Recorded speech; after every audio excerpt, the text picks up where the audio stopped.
Welcome to our collection of terrifying tales.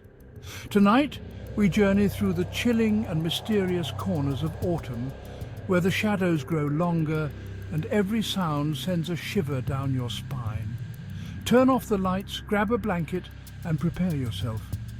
For these are not just stories, these are tales that could easily happen to you.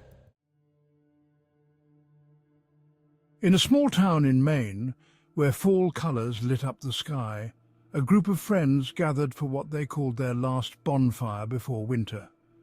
The trees loomed over them like silent witnesses as they shared ghost stories and roasted marshmallows. But this time, something felt off.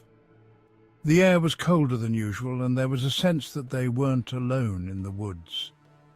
As the night wore on, they heard footsteps circling their camp. At first they thought it was an animal, but the footsteps were slow, deliberate. One of the friends, Jake, ventured into the woods to check it out. But he didn't come back.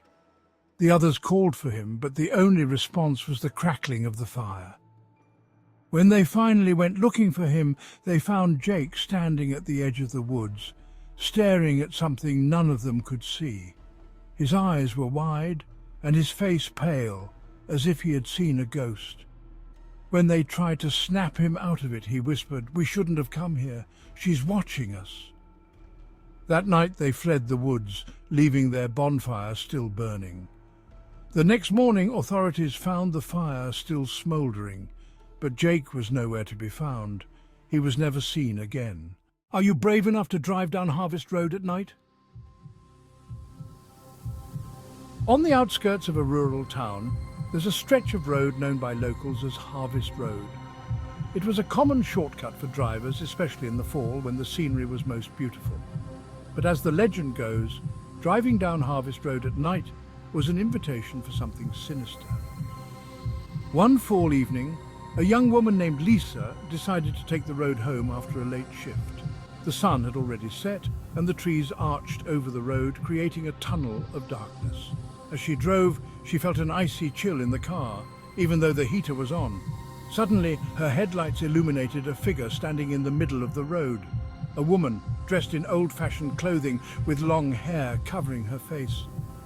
Lisa slammed on the brakes, but when she looked up again, the figure was gone. Shaken, she drove faster, trying to put distance between her and whatever she had just seen. But moments later, her car stalled. In the dead silence, she heard footsteps approaching from behind the car. When she looked in the rearview mirror, the woman was standing there. Closer this time, her face still hidden by her hair. Terrified, Lisa fumbled with her phone, but it wouldn't turn on. And then, a tap on the window. Lisa turned, heart racing, to find nothing there. The car started again and she sped off, never looking back.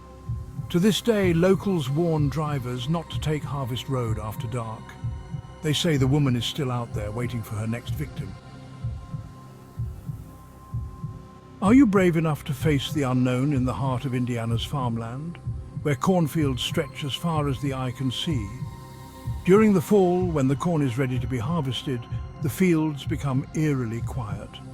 Farmers often say it feels like the corn is watching you, whispering in the wind. One fall evening, a farmer named Joe was working late in the fields, preparing for the next day's harvest. As he moved through the rows of tall corn, he couldn't shake the feeling that something was following him. He glanced over his shoulder but saw nothing, just the rustling of the cornstalks swaying in the breeze. But then he heard it. Footsteps. Not his own, but heavy, deliberate steps coming from deeper in the field. Joe called out, thinking it might be a lost hunter or animal, but no one answered. The footsteps stopped, and the silence was deafening. As Joe turned to head back to his truck, he saw a shadowy figure standing at the edge of the cornfield. The figure didn't move, didn't speak. Joe sprinted back to his truck, but when he looked back, the figure was gone. The next morning, when Joe returned to the field, he found something that made his blood run cold. A single row of corn, trampled as if someone or something had been walking through it all night long. And there, at the edge of the field, were footprints, large, inhuman footprints. Joe never worked in that field alone again.